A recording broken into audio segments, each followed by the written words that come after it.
Boa noite, igreja querida, graça e paz, meu irmão e minha irmã. Que você tenha uma excelente noite na presença do Senhor Jesus. Nós estamos estudando nestes domingos que antecedem o Natal.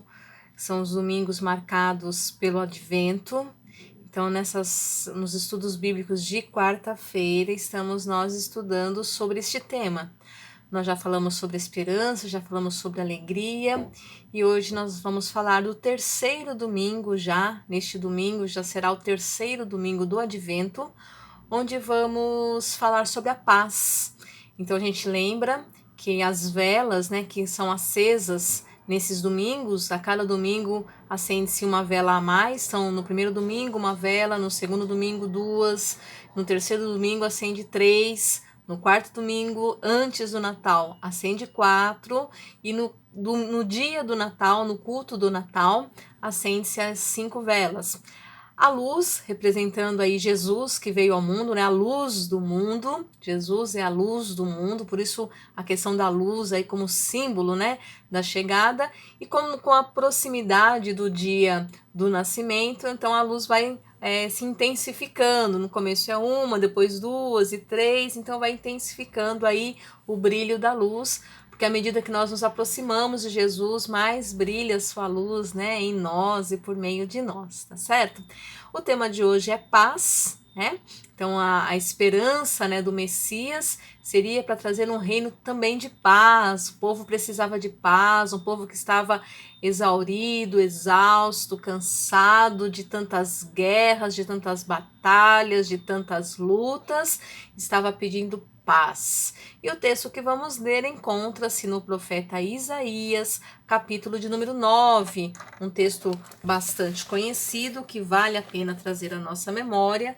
Isaías, capítulo de número 9. Nós vamos ler a partir do primeiro versículo, cujo título já é O Nascimento e o Reino do Príncipe da Paz.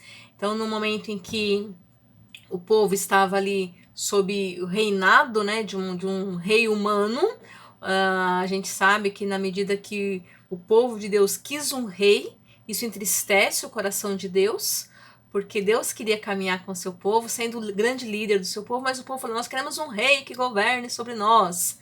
Olha, mas essa não é uma boa, né? O profeta chegou para eles e disse, olha, isso não é uma boa ideia, acho melhor vocês pensarem e repensar, não, nós queremos um rei que reine sobre nós, né?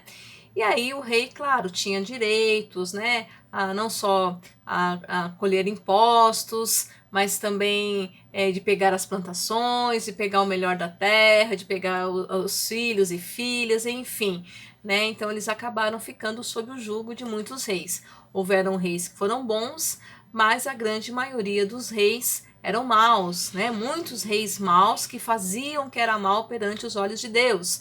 E o povo sempre sofre. Então, se o governo é ruim sobre o povo, pesa sobre o povo, né? Esse líder e as ações que ele toma ou que ele deixa de tomar. Então, essa esperança, essa necessidade da chegada de um príncipe que viesse trazer paz. O povo precisava de paz. E, como bem nos informa a palavra, Cristo é a nossa paz. Amém? Então vamos ler Isaías 9, o nascimento e o reino do príncipe da paz. Mas para a terra que estava aflita não continuará a obscuridade. Deus, nos primeiros tempos, tornou desprezível a terra de Zebulon e a terra de Naphtali, mas nos últimos dias tornará glorioso o caminho do mar além do Jordão. Galiléia dos gentios. O povo que andava em trevas viu grande luz, e aos que viviam na região da sombra da morte, resplandeceu-lhes a luz. Tens multiplicado este povo, a alegria lhe aumentaste. Alegram-se eles diante de si, como se alegram na ceifa e como exultam quando repartem os despojos. Porque tu quebraste o jugo que pesava sobre eles, a vara que lhes feria os ombros e o cetro do seu opressor, como no dia dos midianitas. Porque toda bota que anda o guerreiro no tumulto da batalha e toda a veste revolvida em sangue serão queimadas, servirão de pasto ao fogo, porque o menino nos nasceu, um filho se nos deu. O governo está sobre os seus ombros e o seu nome será Maravilhoso Conselheiro, Deus Forte, Pai da Eternidade, Príncipe da Paz, para que se aumente o seu governo e venha paz sem fim sobre o trono de Davi e sobre o seu reino, para o estabelecer e o firmar mediante o juízo e a justiça, desde agora e para sempre. O zelo do Senhor dos Exércitos fará isto. Amém? Vamos orar? Pai de amor, com temor e tremor, estamos diante da Tua santa palavra, corações gratos pelo Teu amor e cuidado sobre as nossas vidas, ó Pai. Obrigada, Senhor, pela paz que temos em Jesus. Obrigada porque a Tua palavra nos ensina que essa é a paz que excede todo o entendimento, uma paz que está presente mesmo quando não podemos entendê-la nem compreendê-la, porque é a paz da Tua presença entre nós, porque o Senhor é a nossa paz. Ó Deus, continue falando conosco, orienta-nos, ensina-nos por meio da Tua palavra, é a oração que fazemos e já te agradecemos no nome poderoso de Jesus. Amém. Amém. Meu irmão e minha irmã, certamente nós já pudemos ter visto ou assistido na televisão algum filme de guerra, né? Algumas pessoas gostam desse tipo de filme, outras não gostam tanto assim.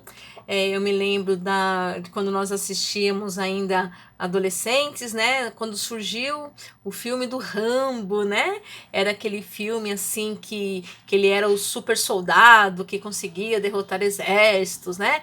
Mas era um contexto de guerra, né? Então assim, havia muito tiroteio, havia muitas pessoas que morriam, haviam muitas explosões. Então isso aí é um cenário de guerra. Então certamente você já deve ter visto na TV algum cenário semelhante de guerra, de violência, onde um exército tem que avançar e atacar o outro para guardar o seu território, para conquistar um território novo. E aí a gente tem muita situação de familiares dos soldados, geralmente rapazes jovens ainda, na faixa aí dos 17, 18 anos, já tem que ir para o exército. E aqui no Brasil a gente tem assim, uma preocupação muito grande, né? Olha, será que ele vai servir ao exército? Será que não? Alguns têm vontade, têm esse desejo, outros não têm esse desejo e acabam sendo escolhidos, porque é uma situação bastante delicada. Nós vivemos num país que nós não temos esse tipo de guerra, né? Mas ainda há situações que realmente nos preocupam.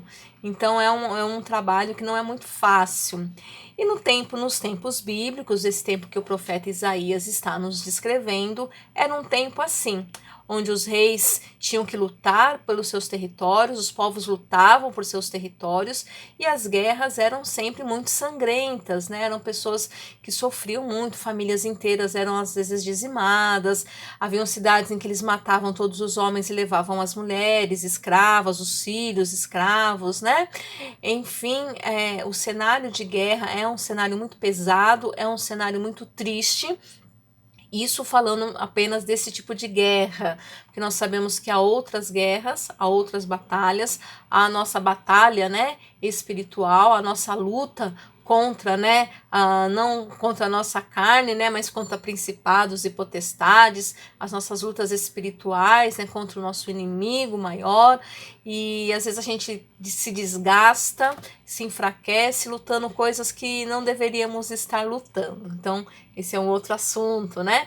Mas que a gente possa ter esse cenário de uma guerra em mente quando a gente lê ou quando a gente olha para esse texto do profeta Isaías. Então nós temos um povo cansado das guerras, um povo com sequelas de guerra, perdeu familiares, pais que perderam filhos, né?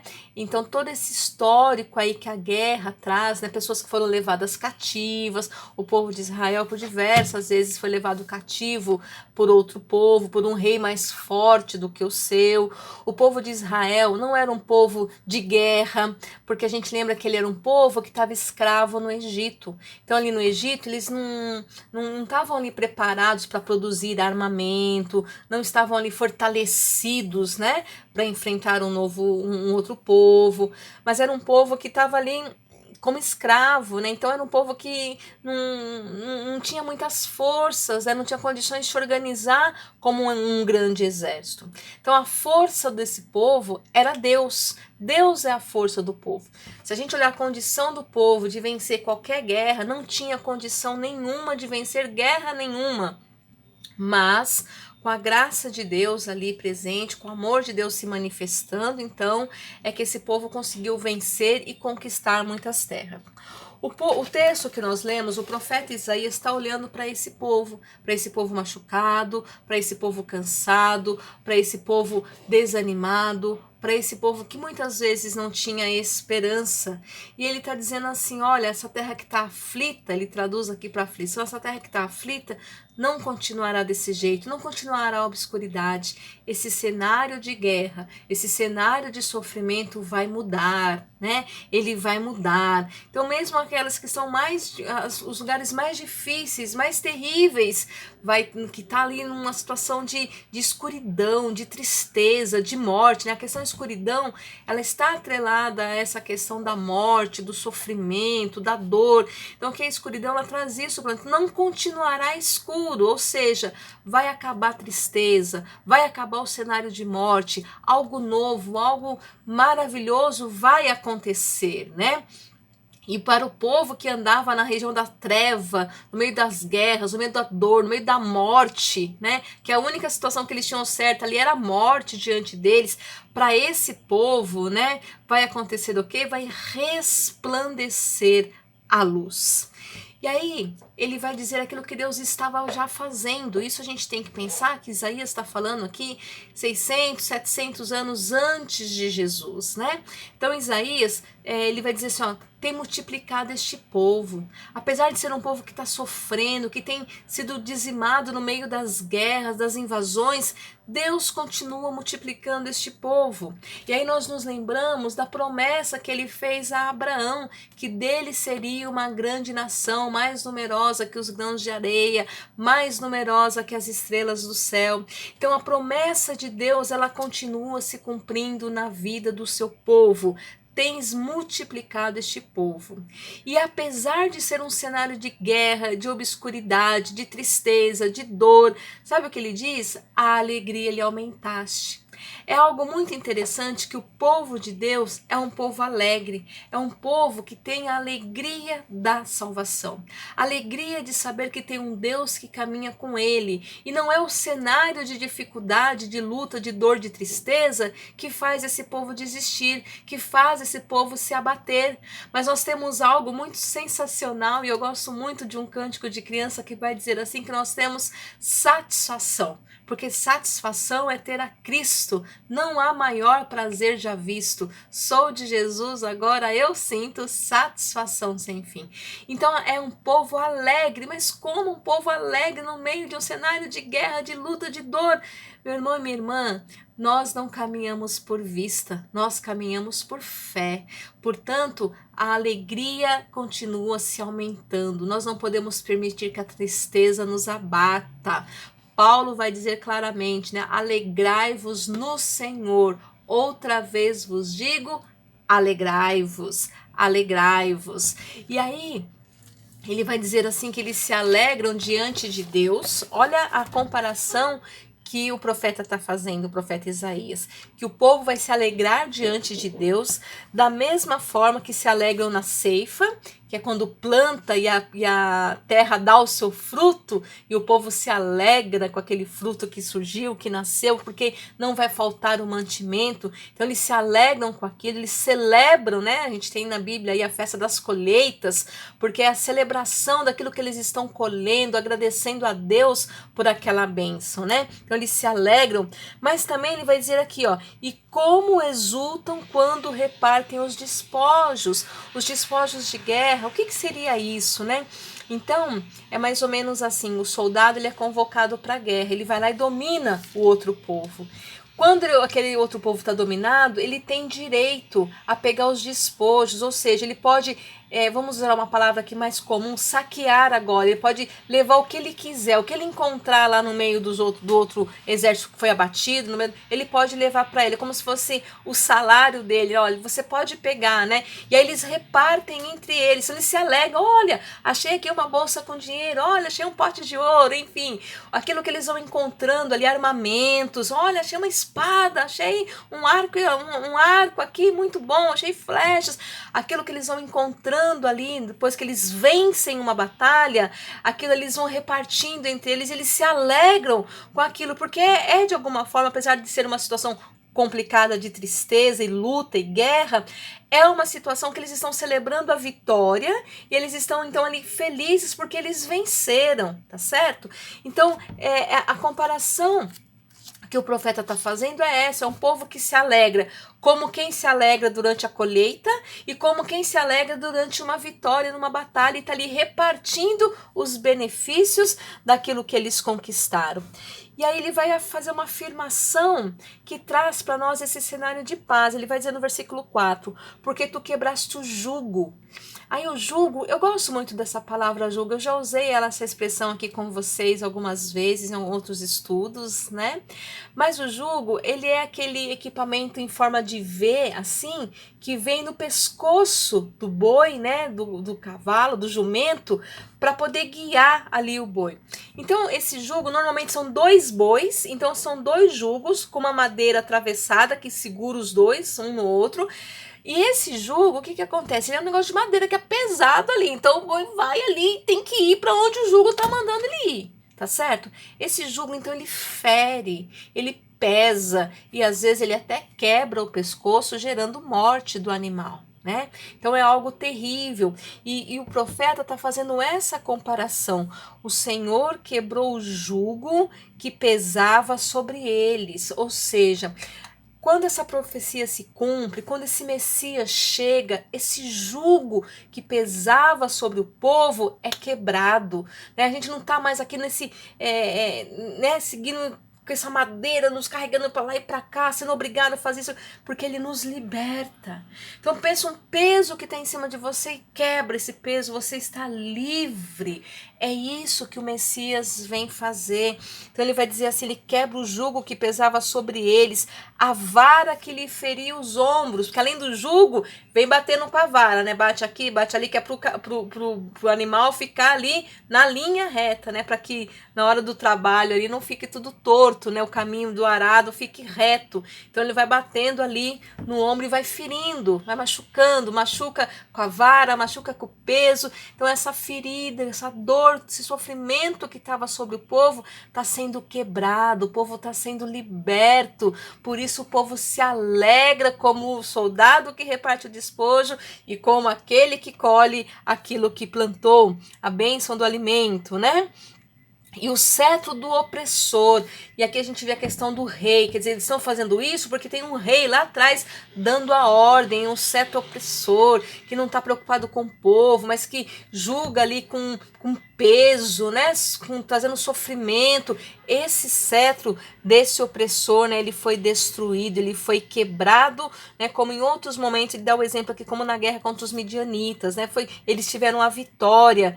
Porque toda bota que o guerreiro anda no tumulto da batalha. Então você imagina aquele cenário de guerra onde o inimigo já está derrotado, está caído no chão e o soldado está com a bota andando no meio daquele terreno ali de pessoas mortas, de sangue derramado, né? O cenário terrível da guerra, e ele está dizendo o quê? Porque toda bota, né, com que o guerreiro andava no tumulto da batalha, e toda a veste revolvida em sangue serão queimadas.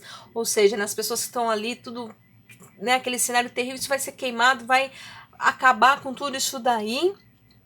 E o que traz, né? Então, o que limpa, né, tudo isso? É a chegada do príncipe da paz, é a chegada de Jesus, porque ele vai dizer no versículo 9, porque um menino nos nasceu, né?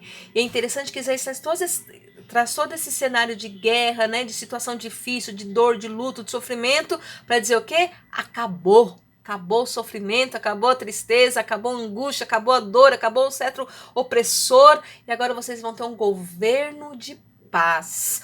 Um menino nos nasceu, um filho se nos deu, e o seu nome será Maravilhoso Conselheiro. É interessante quando a gente pensa no cenário de rei, tinha ali os conselheiros do rei, né? Então o rei, antes de tomar alguma decisão, ele ouvia os seus conselheiros, mas os seus conselheiros muitas das vezes tinham interesses pessoais, e aí eles não estavam preocupados em aconselhar a favor do povo, mas eles aconselhavam pensando no seu próprio benefício, tá certo? E agora nós vamos ter um rei, e esse rei, ele mesmo é um maravilhoso conselheiro, ele mesmo vem para julgar em favor do povo, né, em nosso favor. Maravilhoso conselheiro, Deus forte, ele é o nosso Deus forte, ele é o Pai da eternidade, ele é o príncipe da paz, né? Tudo isso aí está no menino que nasceu, para que se aumente o seu governo e venha paz sem fim. Meu irmão e minha irmã, essa era a esperança daquele povo. Mas aí eu quero ler com você o texto que está lá no livro de Lucas, capítulo de número 2, um texto muito interessante, porque Lucas vai trazer para nós também essa visão da paz, né, do príncipe da paz. Primeiro lá no capítulo 2, versículo 14, ele vai dizer assim, ó, no versículo 13, quando Jesus nasce, né, os pastores e os anjos. Capítulo 2 de Lucas, versículo 13. E subitamente apareceu com um anjo uma multidão da milícia celestial, louvando a Deus e dizendo: glória a Deus nas maiores alturas e paz na terra entre os homens a quem ele quer bem. Que bênção, né? Então os anjos estão cantando paz na terra. Então a profecia de Isaías está se cumprindo. Quando o neném nasce, os anjos cantam paz na terra. Como a gente canta na noite de Natal, né? Noite de paz e vida de paz, né? Os evangelhos vão dizer para nós, o Novo Testamento vai declarar, Paulo vai dizer, né? Como eu já citei aqui em Filipenses, lá em Efésios, falando da paz. Cristo é a nossa paz. Em Hebreus, seguir a paz com todos, sem a santificação, e a santificação sem a qual ninguém verá o Senhor. Seguir a paz com todos, né? Quando nós nos saudamos com a paz. Paz, né? Paz seja convosco, graça e paz, meu irmão e minha irmã. É uma saudação que nos remete à figura de Jesus Cristo, tá certo? E ainda eu quero ler lembrando, né, da paz. E antes ali de Jesus, quando Jesus está se despedindo dos seus discípulos também, né, Evangelho de João, capítulos 14 em diante, ele vai dizer lá, deixo-vos a paz, a minha paz vos dou. Não vou lá dou como o mundo, não se turbe o vosso coração, né? Então, a paz de Cristo, né, que está presente e deve continuar presente nas nossas vidas. E para encerrar, eu quero ler então o versículo 25, Lucas 2, 25, diz assim, o cântico de Simeão. Havia em Jerusalém um homem chamado Simeão. Este homem era justo e piedoso, que esperava a consolação de Israel. E o Espírito Santo estava sobre ele. Revelara-lhe o Espírito que não passaria pela morte antes de ver o Cristo do Senhor. Movido ele pelo Espírito, foi ao templo, quando os pais trouxeram o menino Jesus para fazerem o que a lei ordenava. Então a criança lá com seus... logo nos primeiros dias, né, passava pelo templo, né, para o período da circuncisão, para ser colocado ali no altar. Então Simeão tomou nos braços este menino e louvou a Deus, dizendo, agora, Senhor, podes despedir em paz o teu servo segundo a tua palavra, porque os meus olhos já viram a tua salvação. Esse texto é um texto que fala muito ao meu coração, né? Já pode despedir em paz o teu servo.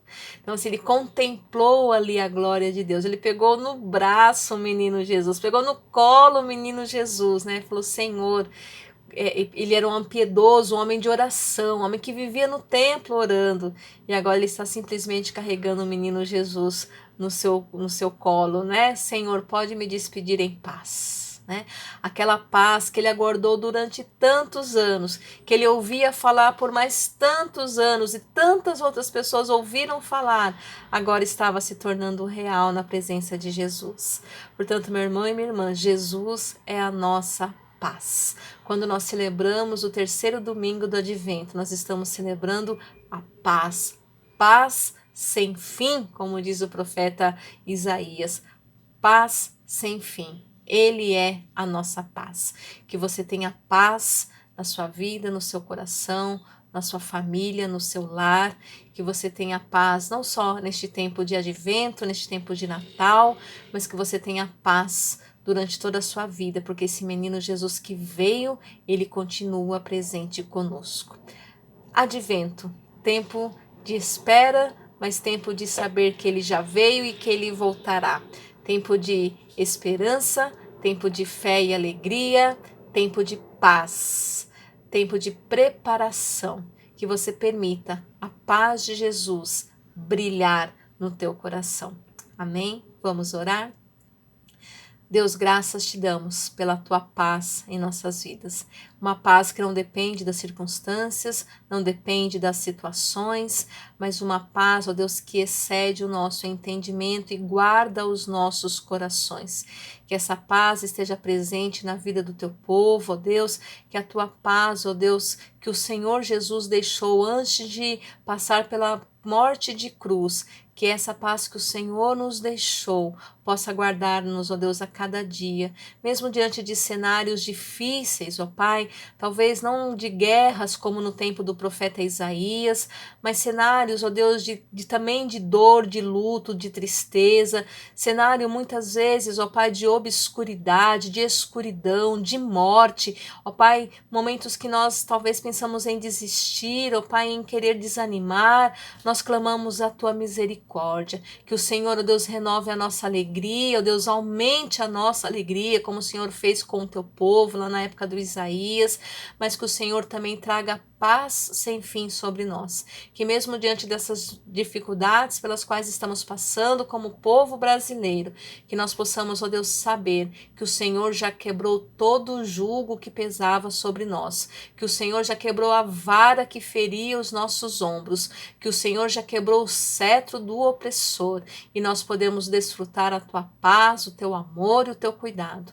Conduz as nossas vidas, orienta-nos, Senhor, abençoa cada lar, cada família, abençoe com paz, abençoe com alegria, abençoe com fé, abençoe com esperança, ó Pai, que neste tempo de advento possamos renovar a nossa fé em Cristo Jesus. Prepara os nossos corações, ó Deus, para a chegada de Jesus, mas que possamos estar sempre preparados para o dia da tua volta, em nome de Jesus que nós oramos. Abençoe, ó Pai, as pessoas enfermas, ó Pai, cada pedido de oração que tem sido colocado no grupo da igreja, entregamos cada vida, cada lar nas tuas mãos. Abençoe, te peço humildemente, ó Pai, pelas pessoas que estão enlutadas, ó Deus, pessoas que perderam entes queridos, como oramos hoje à tarde, ó Deus, no nosso grupo, e outras pessoas, ó Deus, que ainda estão sofrendo a perda de entes queridos, que, ó Deus, essa tua paz alcance cada coração, o teu consolo através do Espírito Santo também entre em cada coração, em cada lar, em cada família. Caminha conosco, ó Pai, caminha com o teu povo, conduz-nos, ó Pai, nos teus caminhos, ó Pai, em caminhos aplanados, Senhor, para a glória do teu nome. Dispensa sobre nós a tua bênção, é a nossa oração e a nossa gratidão, em nome de Jesus. Amém. Amém, meu irmão e minha irmã, que você tenha uma noite de paz, que você tenha uma semana de paz e que você possa perseverar, porque todo cetro foi quebrado, todo jugo foi quebrado e o Senhor Jesus, ele já veio para nos trazer a paz. Deus te abençoe.